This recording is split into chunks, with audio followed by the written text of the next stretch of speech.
여러분 안녕하십니까? 대한민국 대표 경제 뉴스 뉴스플러스 시작합니다. 먼저 오늘 준비한 소식입니다. 네, 시중은행들이 인터넷 은행과 경쟁하기 위해서 앱을 개편하고 각종 서비스들을 잇따라서 내놓고 있습니다. 그런데 앱은 여전히 사용하기가 어렵고 서비스 역시 인터넷 은행 쫓아가기에 급급하다는 지적이 나옵니다.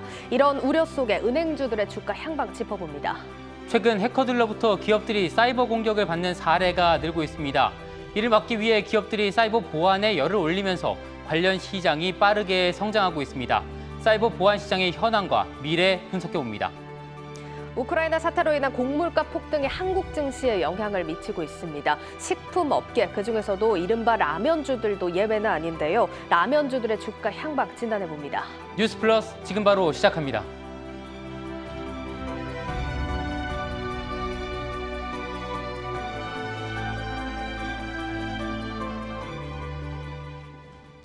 증시 프리즘 시간입니다. 증권부 박찬희 기자 나왔습니다. 박 기자, 오늘 증시 먼저 분석해 주시죠. 네, 오늘 우리 증시는 뉴욕 증시 반등에 힘입어서 우리 증시도 성공했습니다. 간밤 뉴욕 증시는 이 낙폭 과대에 따른 반발 매수세로 3거래일 내리 반등에 성공했는데요. 오늘 코스피 지수는 방향성을 잡지 못하고 이 장중 보합권에서 등락을 오갔지만 막판 반전에 성공했습니다. 유가증권 시장에서는 외국인이 던진 물량을 개인이 대부분 받아내는 모습이었는데요. 코스피 지수는 0.17% 올라서 2,700선에 턱걸이하는 모습이었습니다. 코스닥 지수는 이 개인과 외국인의 쌍끌이 매도에도 기관이 순매수하면서 방어했습니다. 오늘장 코스닥 지수는 0.73% 상승했습니다. 한편 연준의 긴축 우려 속에 이 달러화가 다시 상승세를 이어가고 있는데요. 오늘 원달러 환율은 전일 대비 5.6원 올라서 다시 1,220선을 회복했습니다. 네, 오늘 증시 이야기하신 것처럼 소폭 오르긴 했습니다. 하지만 외국인 매도세가 두드러졌는데요. 이 외국인들이 한국 증시에서 빠져나간 이유, 도대체 왜 그런 겁니까? 네, 4월 들어서 우리 증시에서 이 외국인의 자금 유출이 계속되고 있습니다. 외국인 매매일지를 통해서 살펴보겠습니다. 유가증권 시장에서는 지난 4일과 5일 이틀 동안 370억 원가량 순매수한 것을 제외하면 지난 일주일 동안 1조 6천억 원 넘게 팔아치웠습니다. 그리고 코스닥 지수에서는 지난 5일 하루를 제외하고 모두 순매도했는데요. 외국인은 이 양시장에서 4월에만 2조 원 넘게 팔아치웠습니다. 이렇게 외국인 자금 유출이 심각한 이유는 증시의 불확실성 증가처럼 좀처럼 해소되지 않고 있기 때문입니다. 다만 지난 1분기에는 외국인의 자금 유출의 요인이 달라졌다는 그런 분석이 나왔습니다. 이용찬 하이투자증권 연구원은 지난 1분기에는 우크라이나 전쟁으로 유가나 원자재 가격이 오르는 등 지정학적 리스크로 인해서 외국인의 자금이 유출됐다면 2분기 들어서는 연준의 금리 인상으로 유동성이 축소되고 있다라고 설명을 했습니다. 최근 브레이너드 연준 이사의 5월 양적 긴축 발언을 시작으로 연준의 매파적인 기조가 강해지고 있는데요. 이로 인해 유동성이 축소되고 달러가 강세를 보이면 위험자산 회피로 이어지기 때문에 우리나라 같은 이 신흥국 증시에는 악재가 됩니다. 네, 증권업계에서는 외국인들의 자금 유출이 언제까지 이어질 것이라고 좀 예상하고 있습니까? 네, 이 부분에 대해서는 의견이 조금 분분한 상황입니다. 상장사들의 외국인 투자자에 대한 배당금은 이번 달에 집중적으로 지급이 될 예정인데요. 예탁 결정에 따르면 기말 배당금 규모는 약 10조 원으로 전년 동기 대비 4조 원가량 줄어든 것으로 확인이 됐습니다. 이는 삼성전자의 배당금이 지난해 7조 7천억 원에서 올해 1조 3천억 원에 그쳤기 때문입니다. 증시 전문가들은 4월 중순에 이 적지 않은 배당금이 풀리고 배당금 역송금으로 인해서 환율이 추가 상승할 여력이 있다라고 보는데요. 이에 따라 4월 말까지는 외국인 자금 유출이 이어질 수 있다라고 말합니다. 다만 박소연 신영증권 연구원은 다음 달 4일에 예정된 5월 FOMC 회의에서 금리 인상이 이뤄진다면 불확실성이 해소되고 또 외국인 자금이 다시 돌아올 수 있다라고 설명을 했습니다. 한편 이베스트 투자증권은 금리 인상 등의 악재는 이미 시장에 선 반영됐기 때문에 5월 FOMC 이후에 외국인의 포지션이 바뀔지는 속단하기 이르다 이렇게 설명을 했습니다. 그래도 지난 16일 3월 FOMC 회의 종료 이후에는 외국인의 자금이 유입되면서 증시가 반등에 성공했던 만큼 다음 달 FOMC 회의 이후 증시 흐름은 주목해볼 필요가 있습니다. 그렇군요. 오늘장 특징주도 살펴보겠습니다. 네, 첫 번째는 오늘장 상승을 주도한 2차 전지 소재주로 꼽아봤습니다. LG 에너지 솔루션이 깜짝 호실적을 발표하면서 2차 전지 업계 주가를 견인하는 모습이었는데요. 오늘 증시가 쉽게 방향성을 잡지 못했지만 2차 전지 소재주만큼은 강세를 보였습니다. 12% 급등한 이 포스코 케미칼을 필두로 에코프로비엠, LNF 등이 일제히 강세를 보였습니다. 특히 포스코 케미칼은 전날 양극재 공장 착공식을 열고 차세대 전기차 배터리의 핵심 소재인 하이니켈 양극재의 생산 라인 건설에 들어갔다고 발표를 하면서 개장 초부터 주가가 급등했고요. 오늘장 8.9% 상승했습니다. 에코프로비엠은 지난 6일 장 마감 이후 5천억 원 규모의 유상증자와 한 주당 이 3주를 배정하는 무상증자 소식을 발표한 이후에 꾸준한 상승세를 보이고 있습니다. 네, 다음 특징주도 살펴보시죠. 네, 두 번째는 이 반사이익을 누리는 신재생 에너지 이렇게 꼽아봤습니다. 전날 유럽연합이 러시아산 석탄 수입 금지에 합의를 하면서 유럽에 진출한 국내 태양광과 풍력 기업의 먹거리도 늘어날 전망입니다. 태양광 업체 OCI는 3% 넘게 올랐고 풍력 발전 기업인 CS 윈드와 삼강 M&T도 2% 가까이 상승했습니다. 유럽에서 러시아와 중국의 태양광 기업 의존도를 낮추고 있기 때문에 탈중국 공급망을 갖춘 OCI가 수혜를 받을 것이다라는 분석이 나오고 있습니다.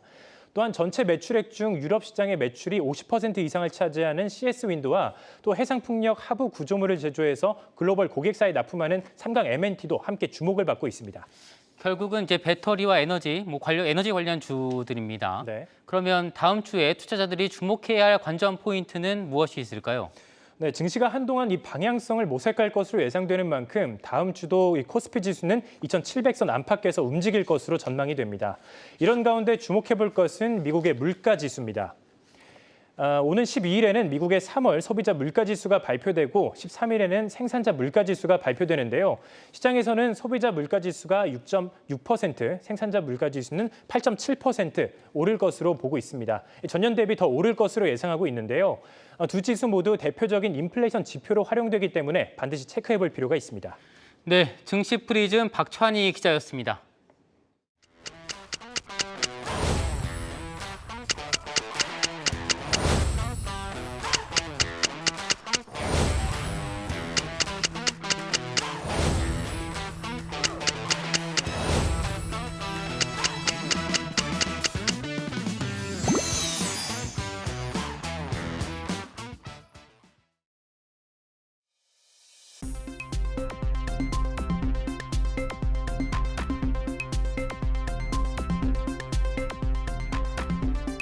우리은행 사용하고 있어요.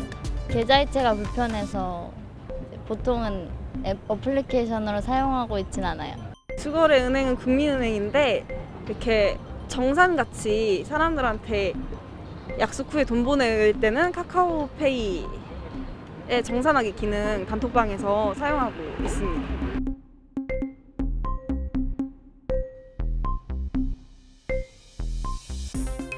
저는 카카오뱅크 좀 많이 사용하는 것 같아요. 이제 카카오톡으로도 바로 송금이 가능하기도 하고 이제 신한은행 그런 어플보다는 조금 간단한 점이 있는 것 같아요. 요즘은 K뱅크도 많이 쓰고 있어요. 사용 방법이 좀 간단한 게 편리한 것 같아요.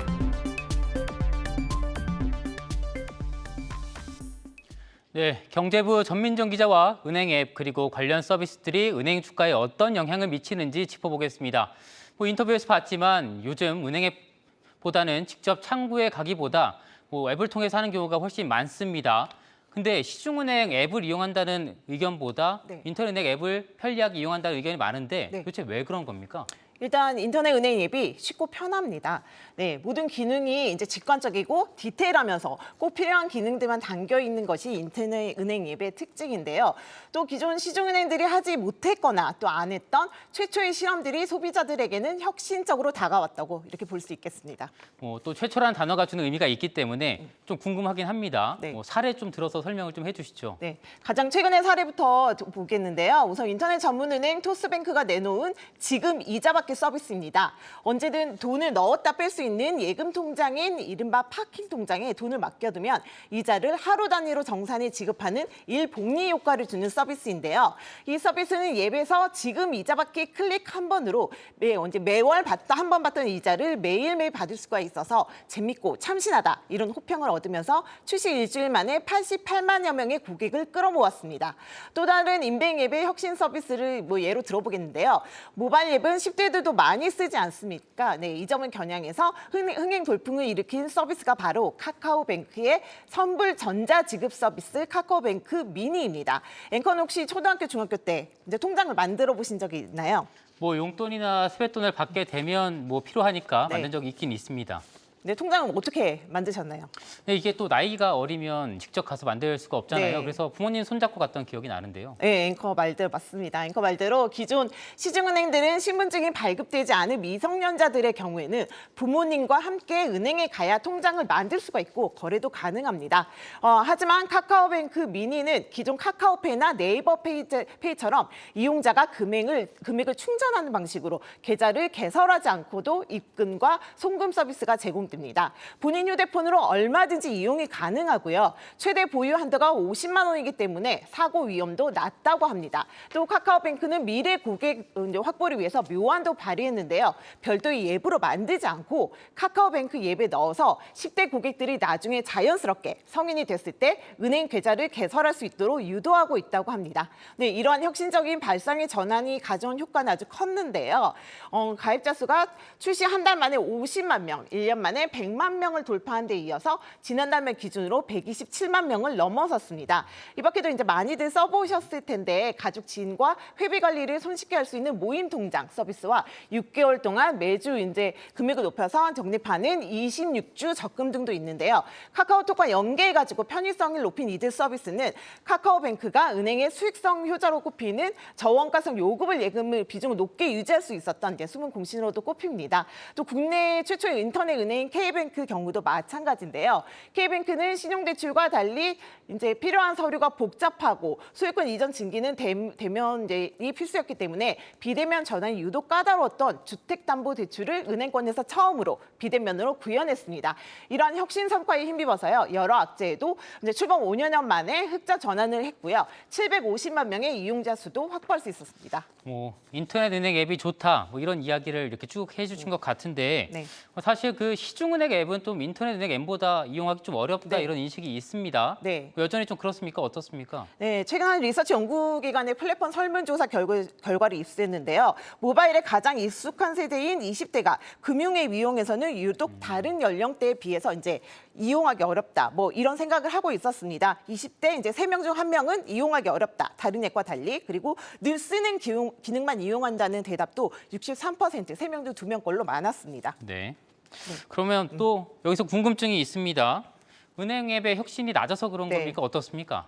네, 제가 설문조사를 결과를 살펴보니까요. 2030 세대는 다 하나의 앱에서 다양한 금융기관을 동시에 거래할 수 있는 금융 앱을 선호하기 때문에 인터넷 은행 앱을 포함한 핀테크 앱보다 기존 은행 앱에 대한 접근성이 떨어질 수밖에 없었습니다. 또 MZ세대 은행 앱 활용 범위는 입출금이나 이체, 결제에 한정돼 있었고요. 그리고 마이데이터와 같은 자산관리 서비스나 이제 보험금 간편 청구, 부동산 자동차 매물 시세 확인과 같은 혁신 서비스의 이용률은 낮았습니다. 그리고 실제 5대 시중은행들은 생활금융 플랫폼을 지향하면서 택배, 음식 꽃배달, 그리고 농축산물 공동구매 서비스까지 나서고 있었지만 이제 서비스가 모두 비슷비슷하고 천편일률적이고 그래서 은행 앱별로 차별화를 이루고 있지는 못했습니다.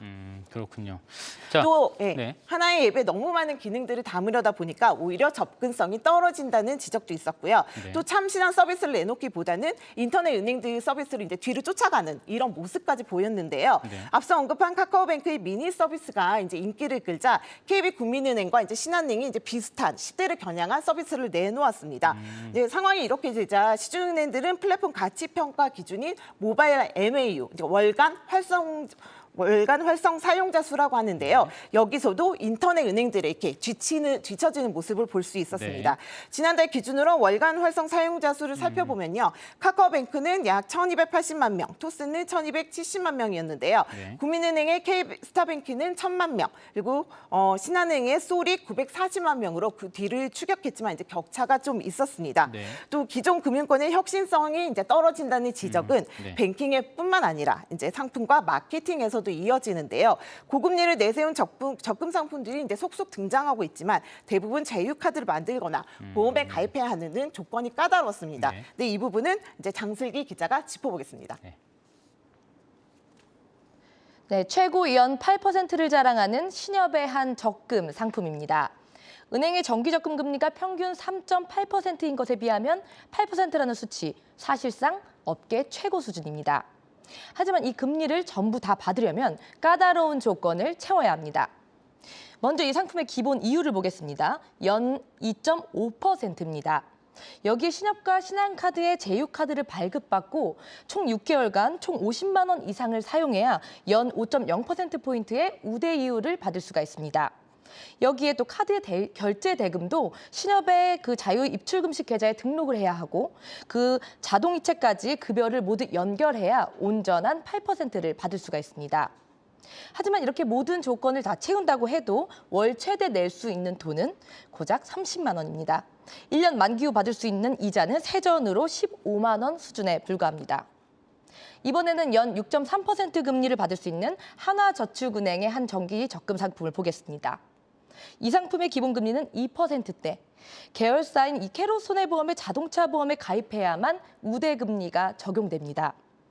상상인 플러스 저축은행이 올 초에 내놓은 연 7%짜리 상품도 살펴보겠습니다. 자체 금융 플랫폼 앱을 설치하고 추가로 보통 예금에 가입한 사람에 한해서 선착순으로 제공하는 고금리 상품입니다. 앞서 신협의 상품보다는 비교적 조건이 좀 덜 까다로워 보이지만 최대 월 납입 한도는 20만 원에 불과합니다. 이처럼 높은 금리를 받으려면 제휴 상품의 자동이체까지 여러 조건을 갖춰야 하는 데다가 정작 이 조건을 모두 갖춘다고 해도 월 납입할 수 있는 최대 한도는 대부분 50만 원 이내입니다. 금융사들은 장기 충성 고객을 확보하기 위한 고금리 마케팅이라고 설명을 하지만 소비자 입장에서는 결국 제휴사 실적 채우기에 급급한 미끼 상품일 수밖에 없는 겁니다. 수년째 이어오고 있는 이 같은 까다로운 방식은 기존 금융사들이 금융 소비자들에게 외면받을 수밖에 없는 이유 중 하나로 꼽히고 있습니다. 네, 결국은 앱도 불편하고 여기저기 끼어 팔기도 하고 있다, 이런 내용인 것 같습니다. 네. 그래서인지 모르겠는데 시중은행보다 인터넷 은행들의 주가 상승률이 더 높은 것 같습니다. 어떻습니까? 네, 그렇습니다. 현재 KB금융지주하고 카카오뱅크가 금융권 시가총액 1위 자리에 두고 경쟁을 벌이고 있는데요. KB금융이 시총 24조, 카카오뱅크가 시총 21조 수준입니다. 카카오뱅크는 지난해 8월 상장한 이후 시가총액이 40조 원을 넘어서면서 금융주 대장 자리에 오르기도 했는데요. 지금은 올 초 경연진 스톡옵션 논란 이런 것 때문에 이제 대장주 자리 내줬고 하락세를 면치 못하고 있는 것이 사실입니다. 하지만 새 정부가 플랫폼 육성에 대한 강한 의지를 드러내고 있고요. 대출 규제 한도도 풀겠다 이렇게 그러면서 이제 카카오뱅크가 다시 수혜주로 떠오르고 있는 모습입니다. 네. 그 금융당국 네. 대출 총량 규제도 있죠. 네. 중금리 대출 한도 규제도 있었고 네. 금서법도 있고 네. 인터넷 은행들도 좀 활동에 제약이 있었던 건 사실이거든요. 네. 당선인 그런 내용이 있습니까? 어떻습니까?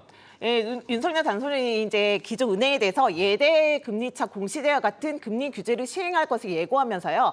온라인 서비스에 특화되고 이제 플랫폼 경쟁력을 가진 카카오뱅크의 투자 매력도가 높아지고 있는데요. 관련해선 증권가에서 어떻게 보고 있는지 이제 인터뷰로 한번 확인해 보겠습니다. 네. 시장 지배력 자체가 아주 우월적이니까 규제가 딱 그런 포텐셜을 막았기 때문에 이게 풀리면 이 회사의 장점이 확실히 이제 이용될 수 있다라면 상황은 달라질 것 같아요. 기존 은행과 차별화되는 점이 플랫폼적인 측면으로 이제 밸류에이션이 되고 있기 때문에 앞으로도 그러니까 플랫폼이랑 fee 비즈니스가 이제 성장하면서 고객 유입이 계속 지속될 거라고 보는 거거든요. 네, 정 기자, 오늘 유튜브 제목과 해시태그는 어떤 것으로 좀 꼽았습니까? 네, 유튜브 제목은 MZ세대도 어려워요. 혁신 없는 은행 앱. 해시태그는 은행 앱. 단순할 수는 없니? 금융 앱도 재밌어야 혁신. 이렇게 하겠습니다. 네, 지금까지 경제부 전민정 기자였습니다.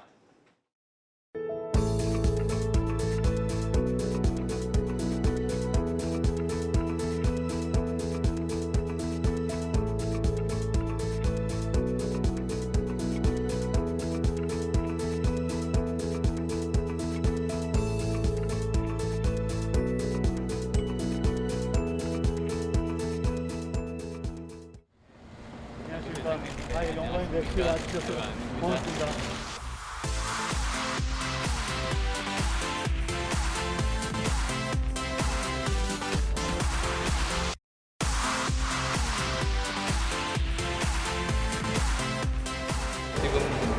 로봇의 뭐라고 해야 되나 일종의 OS하고 다르죠.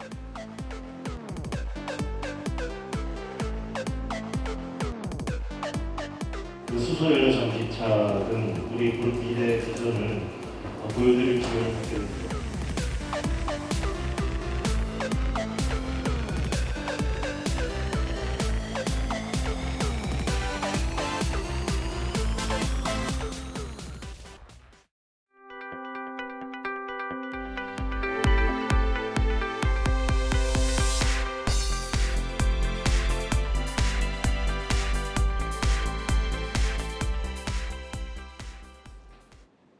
디지털 전환, 메타버스, 또 러시아, 우크라이나 사태, 최근 2, 3년 사이에 중요하게 떠오른 키워드들입니다.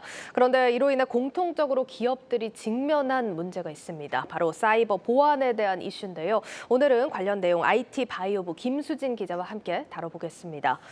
예, 김 기자, 최근에 국내 사이버 보안에 대한 관심이 크게 늘어난 게 얼마 전에 이제 삼성, LG 이런 대기업들이 또 해킹 피해를 받지 않았습니까? 네, 최근 빅테크 기업들이 해킹 피해를 받고 있는데요. 네. 다들 이제 신흥 해커 조직 랩서스에 대해서 많이 들어보셨을 겁니다. 예. 이 랩서스는 다크웹을 이용해서 공격 대상의 임직원 아이디 같은 계정 정보를 입수하거나 악성 코드가 포함된 이메일 등을 이용해서 삼성전자, LG전자는 물론 마이크로소프트나 엔비디아의 기밀 정보를 빼내 충격을 줬습니다.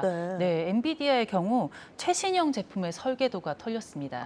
우리나라 같은 경우는 삼성이 또 피해를 입었기 때문에 많은 얘기들이 나왔지만 사실 해외 사례들 보면은 이런 대규모 공격들이 2, 3년 사이에 굉장히 잦게 또 발생을 하더라고요. 네, 그렇습니다. 2020년에도 꽤 큰 사태가 하나 터졌는데요. 네. 그 네트워크 관리 프로그램 솔라윈즈 해킹 사태입니다. 미국 정부는 물론 1,800여 곳이 넘는 고객사에 피해를 주면서 미국 전역에 충격을 줬습니다. 네. 러시아도 우크라이나 침공 이전에 정부 전산망에 악성 코드를 심었고 금융기관에 디도스 공격을 벌이는 등 사이버 테러를 감행했고요. 이렇게 최근에 사이버 테러가 자주 나타나는 이유는 이제 코로나19로 메타버스 등이 각광받으면서 기업의 디지털 전환이 더 빨라졌고 디지털 의존도도 더 높아지고 있기 때문입니다. 사이버 테러를 하는 집단 입장에서 얻는 게 많아진 거죠. 네, 국내는 이런 사이버 인터넷 의존도가 높은 편이라서 이런 상황에서 사이버 보안에 신경을 쓰지 않는 기업은 테러 한 번에 기업 존속 위기까지 올 수 있습니다. 그러다 보니 국내에서도 사이버 보안 시장과 관련주가 주목받고 있는데요. 실제로 지난해 정보보안, 즉 사이버 보안을 다루는 기업인 지니언스, 파수, 한국정보인증이나 아톤 등의 실적이 꽤 괜찮았어요. 네, 관련해 정호진 기자 리포트 보고 가시겠습니다. 국내 대표적인 정보보안 솔루션 기업인 지니언스입니다. 악성 코드의 유입과 감염을 탐지하는 EDR 기술과 네트워크 접근을 제어하는 NAC 기술을 보유하고 있습니다. 해킹 위협이 늘고 코로나로 재택근무와 비대면 소통이 보편화되자 회사를 찾는 사람들이 부쩍 늘었습니다.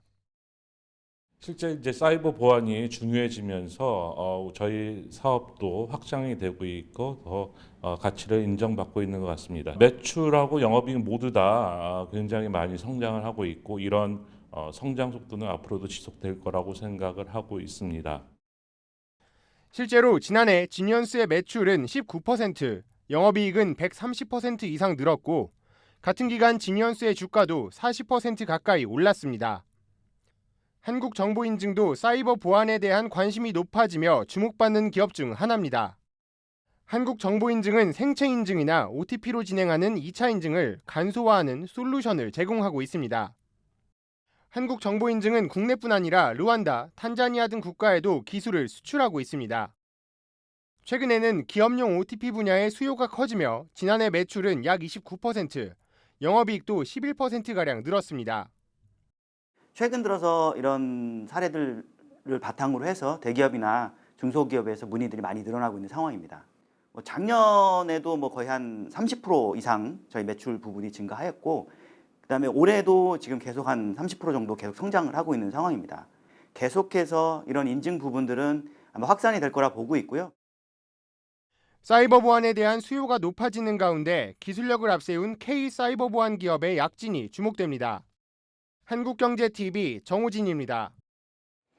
네, 이렇게 작년 한 해 실적이 좋았던 사이버 보안 기업들 좀 살펴봤는데 아주 이제 최근 주가를 보면은 다시 좀 상승폭을 반납을 하고 있더라고요. 이런 이유를 좀 짚어보자면 사실 이런 실적 성장세가 계속 될 거냐, 산업 전반적으로 봤을 때 성장세가 계속 될 거냐 이런 부분에 대해서는 의문이 좀 나오고 있던데요. 네, 성장세를 좀 짚어보기 전에 네. 문제가 한 가지 있다는 걸 인식을 하셔야 됩니다. 네. 사람들이나 기업들이 사이버 보안의 중요성을 생각보다 잘 모른다는 겁니다.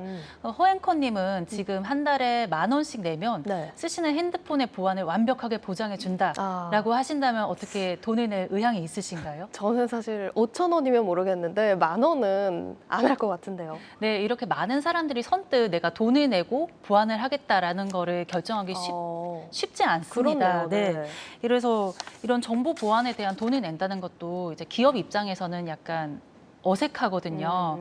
그러다 보니까 보안에 들어가는 비용을 버리는 돈으로 인식하기도 하고요. 사건이 터지면 기업에서는 이제 생사 여부가 갈리니까 진작에 돈을 쓸 거 이런 생각을 하는데 그래서 인식이 먼저 바뀌어야 산업이 계속 성장할 수 있을 거라는 그런 지적들이 있고요. 한편 전문가들은 디지털 전환에 따라 사이버 보안에 대한 니즈는 커질 수밖에 없고 시장도 당연히 커진다고 설명을 합니다. 그러나 이렇게 시장이 효율적으로 성장하려면 정부의 지원이 필요하다는데요. 관련해 전문가 인터뷰 보시겠습니다. 클라우드 보안 쪽의 시장들이 앞으로 향후 한 4, 5년간 연 한 15% 이상 성장하는 걸로 예측이 되고 있고 AI 보안도 마찬가지로 이제 이런 시장이 2021년 120억 달러에서 2026년 254억 달러로 연평균 한 16% 정도로 성장을 예상한다. 굉장히 앞으로도 많이 규모가 커질 수 있는 그런 시장이기 때문에 정부가 좀 적극적으로 육성할 필요가 있다. 정보보호를 투자했을 때 기업한테 도움이 될 수 있는 인센티브를 주게 되면 기업들이 더 자율적으로 정보보호를 투자하지 않을까 싶습니다.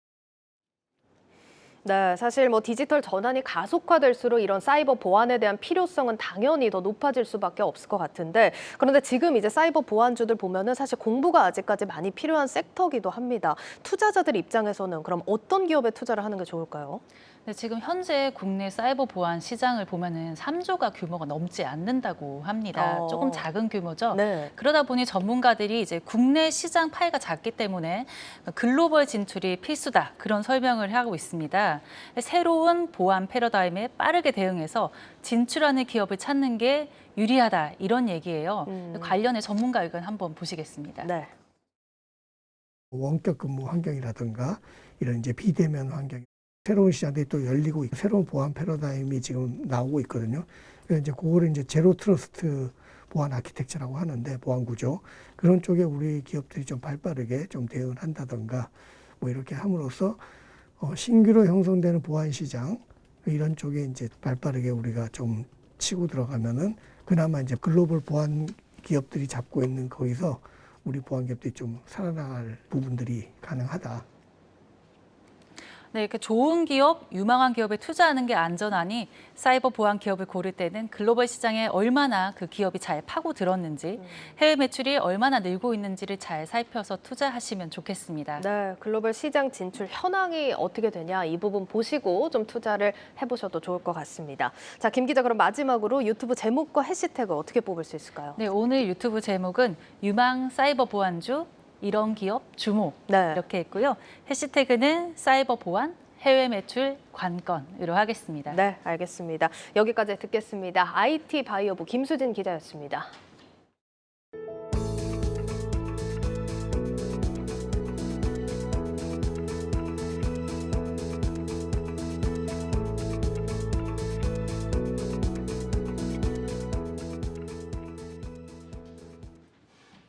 러시아의 우크라이나 침공으로 국제 곡물 가격이 급등하고 있습니다. 특히 밀 가격이 그렇습니다. 러시아는 1위, 우크라이나는 세계 5위 밀 수출국이기 때문입니다. 시카고 선물거래소에 따르면 밀 가격은 현지 시간 7일 톤당 375달러입니다. 지난해 같은 기간과 비교하면 60%가량이나 올랐습니다. 러시아, 우크라이나산 밀의 국내 수입 비중이 높지 않다고는 하지만 밀 소비량의 90% 이상을 수입산에 의존하는 국내 사정상 우리 증시도 영향을 받을 수밖에 없습니다. 일반적으로 원자재 가격이 올라도 판매 가격에 이를 바로 반영하기는 어렵습니다. 그렇기 때문에 비용 부담이 높게 되고 결국 주가에 악영향을 주게 됩니다. 그런데 밀을 주원료로 사용하는 식품업체들의 주가는 최근 반등하는 모양새입니다. 왜 그런지 심층 분석을 통해 알아보겠습니다. 네, 지금 보신 것처럼 곡물 가격이 급등하면서 식품주 주가가 부진할 거다. 이런 전망과 달리 지금 라면주들 특히나 주가가 최근에 또 반등세를 보이고 있습니다. 어떤 이유인지 유통산업부 유호성 기자와 함께 다뤄보겠습니다. 유 기자, 지금 이제 곡물 가격이 급등하는 것에 식품주도 영향을 안 받을 수는 없는 상황인데 라면도 사실 생각을 해보면 밀가루가 이 원가 비중 차지하는 비중이 굉장히 높지 않습니까? 예, 맞습니다. 업체마다 조금씩 차이가 있기는 하지만 이 대체로 라면 하나를 만들기 위한 원가 가운데 밀가루가 차지하는 비중은 약 20%로 추정이 됩니다. 네. 출고가를 기준으로 라면 개당 가격이 650원 정도인데 네. 이를 토대로 분석해 보면 130원은 밀가루 가격이라고 볼 수 있습니다. 이 나머지 원가는 팜유, 포장재, 라면 스프, 간접비로 이루어져 있고요. 이걸 보면 라면 원가에서 밀가루가 차지하는 비중이 상당히 크다 이렇게 좀 볼 수가 있을 것 같습니다. 그래서 이 밀 가격 변동에 라면 회사 수익이 민감하게 반응할 수밖에 없는 상황인 거고요. 더군다나 농심, 삼양식품, 오뚜기 등 우리가 흔히 라면주라고 부르는 기업들은 전체 매출에서 라면이 차지하는 비중이 상당히 큽니다. 삼양식품의 경우 매출의 97%가 라면으로 이루어져 있고요. 농심도 전체 매출의 78%를 라면을 통해 벌어들이고 있습니다. 예, 지금 설명대로라면 사실 곡물 가격 오르는 게 라면주들한테도 분명히 좀 리스크로 작용할 수 있는 가능성이 큰 상황인데 라면주들은 왜 전망이 좀 다르게 나오는 겁니까? 아마 우리 여기 이 방송을 보시는 시청자분들께서도 그러한 의문이 좀 있으실 것 같은데요. 꾸준히 떨어지던 라면주 주가가 올해 3월부터 반등을 시작을 했죠. 농심은 지난 3월 15일 주가가 28만 원으로 바닥을 찍었고 오늘 31만 3천 원에 종가 마감했습니다. 삼양식품과 오뚜기도 3월 중순을 기점으로 반등에 성공해 꾸준한 오름세를 보이고 있는 상황이고요. 일단 지난해 가격 인상이 한 차례 이루어져 실적이 어느 정도 방어가 가능하다는 점이 주가가 지금 이렇게 버티고 있는 요인이다 이렇게 좀 볼 수가 있겠습니다. 그리고 증권업계에서는 올해 밀 가격이 10% 정도는 올라도 버틸 수 있을 것이다 라는 전망을 내놓고 있고요. 여기에 국제 밀 가격을 1년 전과 비교해 보면 좀 크게 올랐지만 3월 초를 기점으로 보면 또 다소 하향 안정화되고 있는 추세를 보이고 있습니다. 또 식품업계의 원재료 매입 구조도 살펴볼 만한 대목인데요. 라면 회사들이 밀을 그대로 수입하는 것이 아니라 밀 껍질을 벗겨서 이 재분한 밀가루를 구입을 해서 사용을 하고 있거든요. 그런데 재분 회사들이 수입 곡물 가격이 올랐다고 해서 바잉 파워를 가지고 있는 이 식품 회사들을 상대로 바로바로 판가를 올리기가 쉽지 않은 구조입니다. 더군다나 단기로 계약을 맺고 있지 않고 6에서 12개월 단위로 장기 계약을 맺고 있기 때문에 그 안에 가격이 안정되면 밀가격 상승으로 인한 원가 부담이 그렇게 크지는 않다는 겁니다. 관련해서 식품업계 관계자 이야기를 들어보겠습니다. 밀가루 같은 경우는 이제 제분사에서 저희가 받아서 쓰기 때문에 시세가 바로 저희한테 누적되는 그런 형태는 아니라고 알고 있어요. 당장은 사실 영향은 없을 거는 저희는 이제 판단을 하고 있는데 길어지는 이익에서도 좀 안 좋아질 수도 있고 재분사에서도 아마 가격 인상을 또 요청을 할 수도 있어서 신중하게 지켜봐야 되는 그런 상황인 것 같긴 합니다.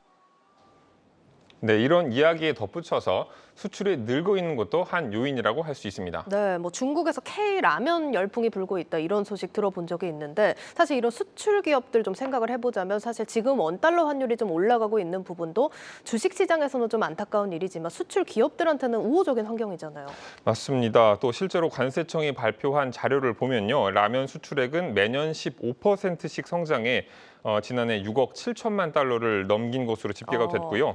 증권가에서도 라면 회사들의 올해 실적 전망치를 또 긍정적으로 바라보고 있는 상황입니다. 라면 3사 모두 지난해보다 매출과 영업이익이 성장할 것으로 전망이 되고 있습니다. 관련해서 전문가 이야기를 좀 들어보겠습니다.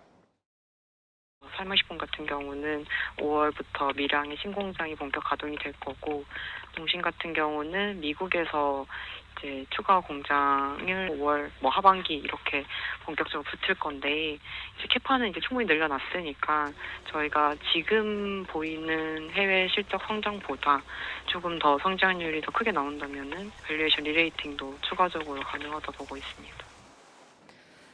그러니까 지금 일단 곡물 가격 급등하는 상황에 영향을 받지 않는다라기보다는 잘 버티고 있다. 좀 이렇게 표현을 해야 될 것 같은데 그래도 곡물 가격 상승하는 게 이게 장기화되면 이제 좀 문제가 될 것 같습니다. 주가에 좀 영향이 있겠죠? 네, 맞습니다. 이 밀가루 고공행진이 장기화하면 수익성 방어가 쉽지 않을 수도 있을 겁니다. 네. 특히나 이 라면 같은 경우에는 또 서민 음식이지 않습니까? 예. 이 정부가 물가 안정화 방침에 따라서 가격 인상을 쉽게 하지 못하도록 막고 있는 것도 좀 있고요. 네. 실제로 라면 회사들은 지난 10년간 라면 가격을 3차례밖에 올리지 못했습니다. 또 오뚜기의 경우에는 지난해 13년 만에 처음으로 예, 맞습니다. 가격 인상을 했을 정도예요. 여기에 윤석열 대통령 당선인이 물가 안정 대책을 새 정부 최우선 과제로 내세우고 있다는 점도 기업들이 추가적인 가격 인상에 선뜻 나서기에는 어려운 환경으로 분석됩니다.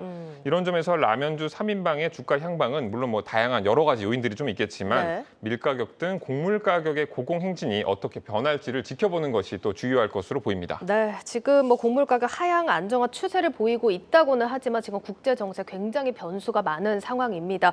좀 주가에는 큰 타격이 없길 좀 바라보겠습니다. 자, 유 기자 그럼 마지막으로 오늘 내용 유튜브 제목과 해시태그로 좀 정리를 해볼까요?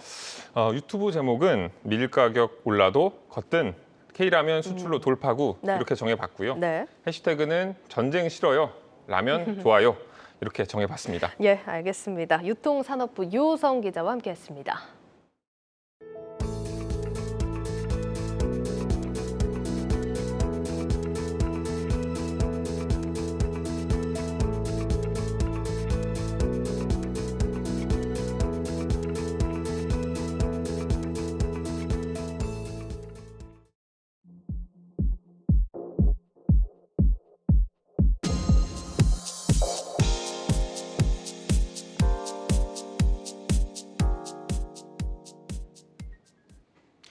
롯데그룹이 서울 잠실 롯데월드를 전면 재개발하기 위한 마스터플랜 수립에 착수한 것으로 한국경제TV 취재 결과 확인됐습니다.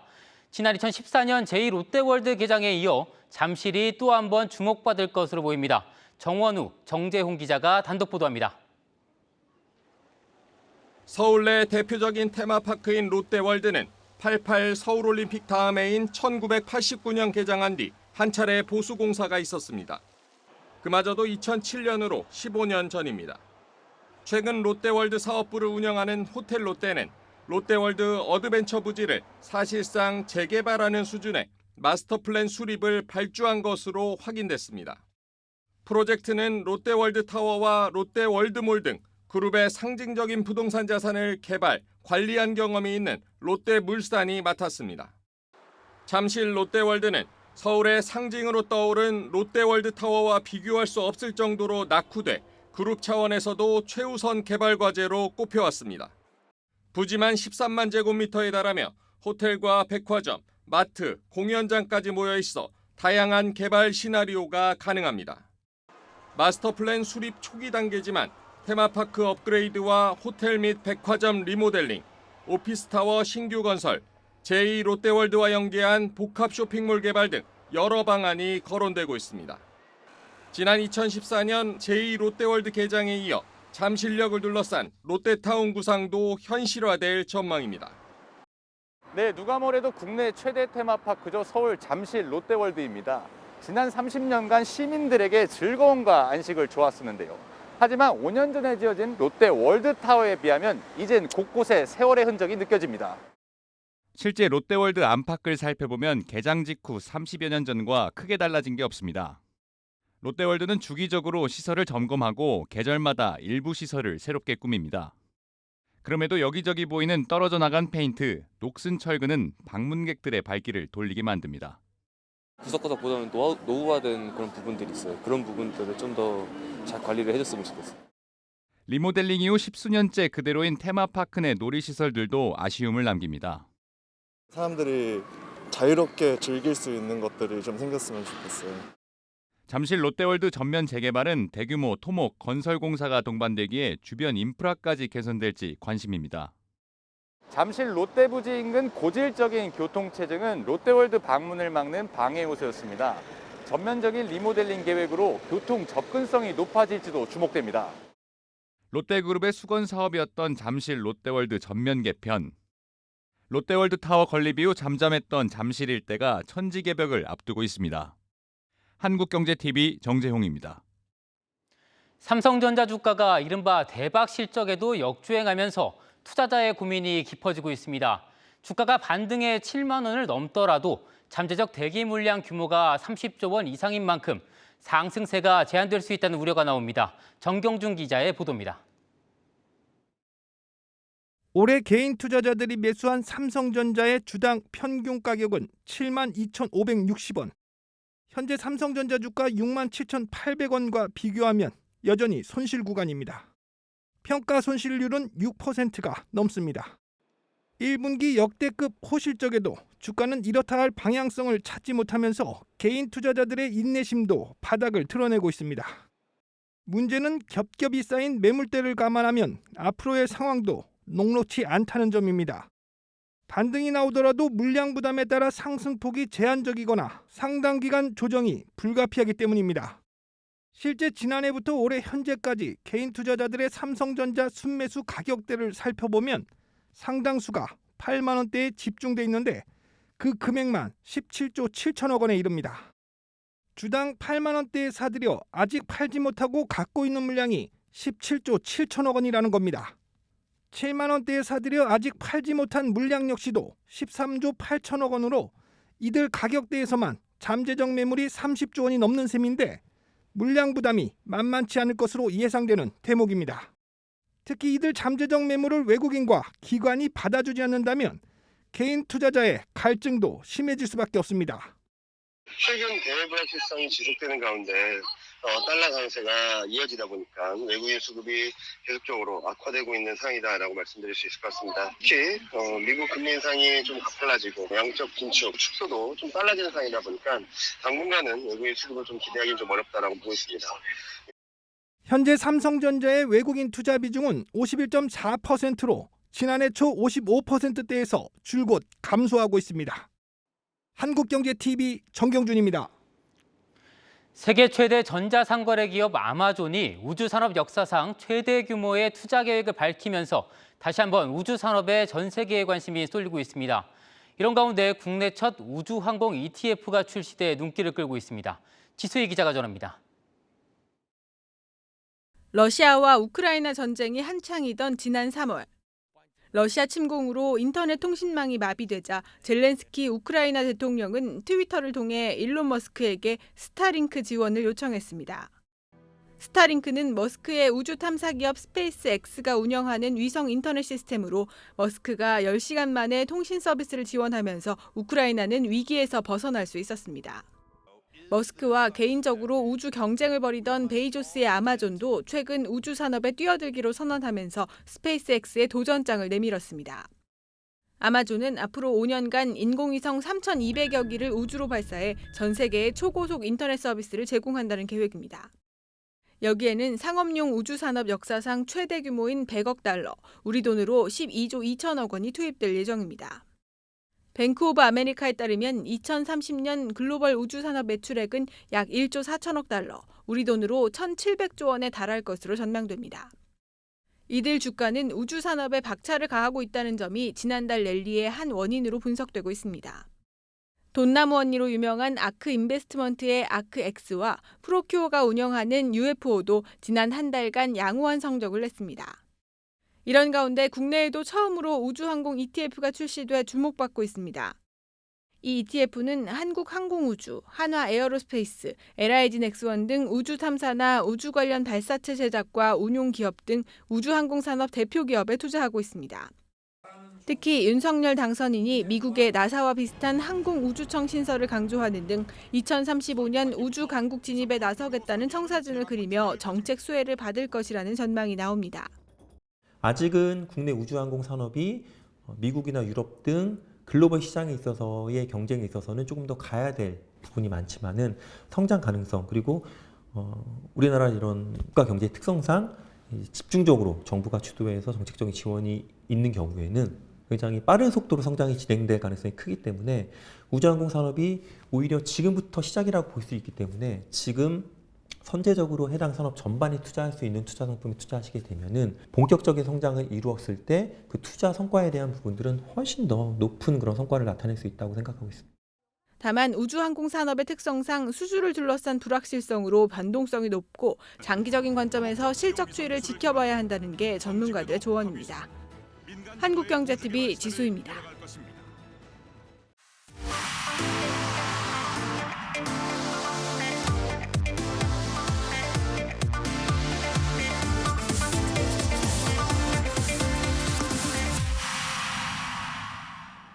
네, 고웨스트 시간입니다. 금요일은 이지호 기자와 함께 하겠습니다. 어서 오세요. 네, 안녕하세요. 자, 오늘 키워드 바로 한번 살펴볼까요? 네. 버핏의 선택이네요. 네, 맞습니다. 오늘 키워드를 좀 준비한 이유가요. 불과 2월까지만 해도 투자할 곳이 없다고 한탄하던 워런 버핏이 최근 다시 지갑을 열기 시작했기 때문입니다. 네. 그가 찍으면 오른다는 말이 있듯이 워런 버핏의 투자법을 따라하는 분들은 워런 버핏이 어떤 선택을 했는지 또 앞으로 어떤 선택을 할지 궁금해하실 것 같은데요. 그래서 오늘 키워드를 이렇게 잡아봤습니다. 네, 뭐 아마 아시는 분들은 다 아실 텐데 휴렛 패커드 오늘 버핏 효과를 제대로 본 것 같아요. 네, 맞습니다. 바로 HP라고 할 수가 있는데 워런 버핏이 이끄는 버크셔 해서웨이가 HP의 주식을 사들인다는 소식이 전해졌죠. SEC에 따르면 버크셔 해서웨이는 HP 주식 1억 2,100만 주를 보유하고 있는데 HP 주식 보유량의 11.4%에 해당하는 규모로 벵가드를 제치고 최대 주주에 올랐습니다. 네. 이 소식이 알려지자 HP의 주가가 14.75%가량 폭등하는 모습을 보이기도 했죠. 예, 그렇습니다. 이게 네. 휴렛 패커드 이렇게 풀네임은 부르면 잘 모르시는데 HP 이렇게 로고를 보시면 많이들 아시더라고요. 네, 이게 어떤 그래서- 기업입니까? 네, 그래서 제가 HP라고 말씀을 좀 네. 드린 건데요. 네, 일단 HP는 PC 시장을 선도하는 IT 업체로 꼽히지만 스마트폰이나 태블릿 등으로 시장의 주도권이 넘어가면서 가치가 떨어졌다는 평가를 받았습니다. 네. 그도 그럴 것이 버크셔 해서웨이의 투자 소식이 나오기 직전 HP의 주가 상승률은 2009년 10월 이후 13년여 동안 채 50%가 되지 못했을 정도라고 할 수 있습니다. 그렇군요. 자, 근데 이런 상황에서 버핏이 선택한 데는 또 그만한 이유가 있을 것 같습니다. 네. 시장에서 어떻게 보고 있습니까? 일단 뭐 PER이 사실 6.4배에 불과해서 크게 저렴한 수준이라고 볼 수가 있는데요. 네. 기업이 실질적인 가치보다 낮게 평가돼서 상대적으로 낮은 가격에 거래되는 주식을 선호하는 워런 버핏의 성향에 들어맞는 종목이라는 평가입니다. 네. HP는 뭐 실적 자체를 놓고만 보더라도 나쁘지 않은 곳인데요. 코로나19 유행으로 매출이 어려워지면서 그간 PC 사업에서 특수를 누려왔는데 지난해 매출은 635억 달러로 전년인 566억 달러와 비교해서 12.1% 늘었습니다. 그리고 뭐 우리나라에서는 사실 HP의 인지도가 그렇게 높지는 않습니다만 네. PC 시장의 글로벌 점유율로만 놓고 봤을 때 애플보다 좀 높은 수준인데요. HP의 점유율은 20.5%인 반면 애플의 점유율은 절반보다 못한 8%에 불과하죠. 예, 그렇군요. 그래도 뭐 이게 다는 아닐 것 같은데 또 다른 이유들이 있을까요? 네, 맞습니다. 뱅크 오브 아메리카의 애널리스트인 왬시 모하는 버크셔의 HP 투자는 강력한 주주 환원 정책과 HP의 매력적인 현금화를 창출 능력 때문으로 보인다라고 밝혔는데요. 네. HP는 지난해 벌어들인 잉여 현금 흐름보다 더 많은 규모의 자사주 매입을 진행하고 있습니다. HP가 지난 1월 말까지 회계연도 1분기의 자사주 매입과 배당금으로 주주들에게 환원한 금액은 18억 달러에 이르는 상황이고요. 여기에 더해서 HP는 올해 40억 달러의 자사주를 매입할 계획이고 배당 수익률 2.5%에 이르는 배당금을 지급하고 있습니다. 뭐 정리를 하면 실적은 좋은데 저평가돼 있고 또 현금 창출이 좋으면서 주주 환원 정책도 활발한 기업이다. 이렇게 좀 알짜 기업이다. 이렇게 좀 소개를 할 수 있을 것 같은데 네. 사실 이번 인수를 두고 버핏이 기술주를 산 거에 대해서 이례적이다. 이렇게 보는 시각들이 많던데요. 네, 제가 좀 버핏의 10대 포트폴리오를 좀 가져와 봤는데요. 네. 여기를 보면 사실 뭐 애플이나 뱅크 오브 아메리카, 코카콜라 등이 좀 꼽을 수가 있는데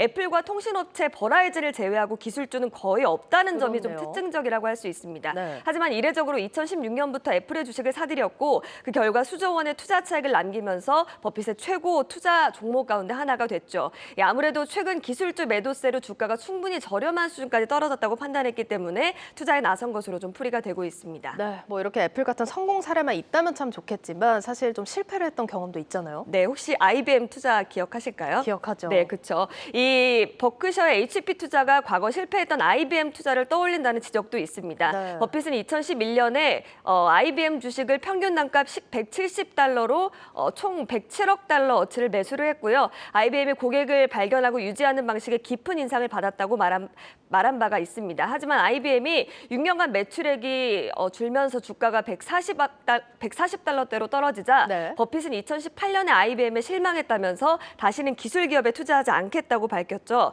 전문가들은 HP가 버핏에게 또 다른 IBM이 될 가능성이 있다고 보고 있는데요. 에리 구드링 모건스탠리 연구원은 HP의 목표 주가를 34달러에서 31달러로 내리면서 코로나19 유행이 완화되면서 PC 수요가 줄고 제품 재고가 증가한 데 따른 영향을 받을 것이다 이렇게 밝히고 있습니다. 네, 알겠습니다. 자, 지금 뭐 버핏의 HP 말고도 일단 엘러게인이 그리고 옥시덴탈 페트롤리움 이런 기업들에 투자를 했는데 이제는 HP까지 좀 같이 지켜봐야겠습니다. 자, 그러면 마지막으로 이번 질문이 또 가장 핵심이 될 것 같은데 이제 앞으로 또 워런 버핏이 투자할 기업 뭐 어디가 있을까요? 일단 워런 버핏이 이끄는 버크셔 해서웨이가 얼만큼의 현금을 보유하는지 혹시 아십니까? 잘 모르겠어요. 네, 1,467억 달러를 보유하고 있습니다. 부럽네요. 네, 그런 만큼 약간 추가적인 이런 투자가 있을 가능성이 높다고 평가되고 있는데요. 시장에서는 벌써부터 버핏의 투자 철학에 부합하는 그런 기업들을 좀 모색을 하고 있는 상황인데요. CNBC는 강력한 수익 성장, 낮은 부채, 낮은 주가, 순자산 비율 등을 만족해야 할 것으로 보면서 시티그룹, 시티즌 파이낸셜, 캐피탈 원 파이낸셜 등을 꼽았는데요. 이런 기업들을 꼽은 만큼 투자에도 좀 참고하시는 것이 좋을 것 같습니다. 네, 알겠습니다. 오늘 여기까지 듣겠습니다. 고웨스트 이지호 기자였습니다.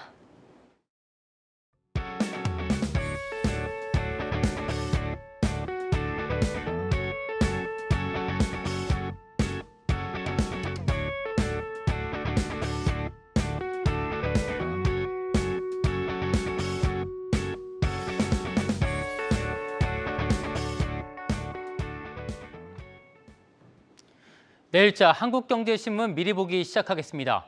국내 도금업계가 원자재 가격 급등, 납품단가 동결로 고사 위기에 처했다는 내용입니다. 제조업 마무리 공정에 도금이 반드시 필요한 만큼 업계 위기가 스마트폰, 자동차 등 전 산업계로 확산될 수 있다고 진단했습니다. 네, 다음 기사도 살펴보시죠.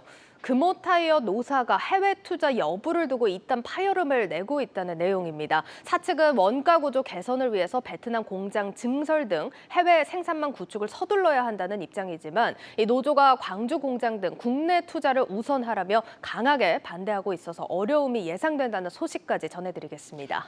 뉴스플러스를 마치겠습니다. 여러분 고맙습니다.